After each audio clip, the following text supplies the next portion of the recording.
মানবতার ডাকে এগিয়ে এলো একদল তরুণ। সমাজের প্রয়োজনে রক্তদান ও স্বাস্থ্যসেবার বার্তা ছড়িয়ে দিতে সাবরুমের বটতলীতে অনুষ্ঠিত হলো এক উল্লেখযোগ্য উদ্যোগ।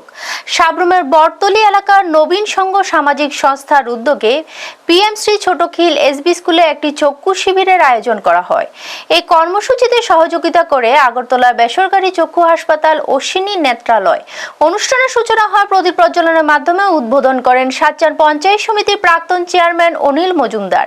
এদিন উপস্থিত অতিথিদের উত্তরীয় পরিয়ে সম্মান জানানো হয়। অনুষ্ঠানে স্বাগত ভাষণ দেন সংস্থার সভাপতি হারাদন দাস। শিবিরের বক্তব্য রাখতে গিয়ে অশ্বিনী নেত্রালয়ের প্রোগ্রাম ম্যানেজার গৌরব চৌধুরী জানান, সাধারণ মানুষের জন্য বিনামূল্যে চক্ষু পরীক্ষা ও প্রয়োজনীয় অপারেশনের ব্যবস্থা রয়েছে।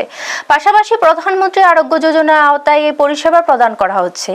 এদিন মোট 90 জন নাগরিক চক্ষু পরীক্ষার জন্য নাম নথিভুক্ত করেন। রক্তদান শিবিরের পাশাপাশি স্বাস্থ্য সচেতনতা বাড়াতে এই উদ্যোগকে সাধুবাদ জানিয়েছেন স্থানীয়রা।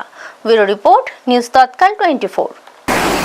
তো এখানে নবীন সংঘ সামাজিক উন্নয়ন সংস্থা আমাদেরকে অনেকদিন আগে ডাকিয়েছিল। তো আমরা আজকে ওনাদের সারা দিয়ে আজকে আসলাম। তো এখানে আসে দেখলাম খুব সুন্দর আয়োজন করা হয়েছে। তো সমস্ত কিছু দেখছি। তো এখন কিছুক্ষণের মধ্যে আমরা আমাদের যা করণীয় স্টার্ট করব।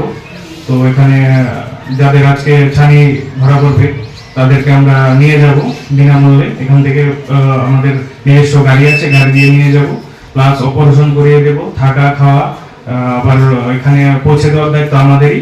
কোনো রকম কোনো টাকা পয়সা লাগবে না। সেটা সবকিছু পেছনে পিএম জয় সিএম জয়ের মূল্যবান দায়িত্ব রয়েছে, যেটা দিয়ে আমরা সমস্ত কিছু এটা ফ্রি পরিষেবা দিচ্ছি।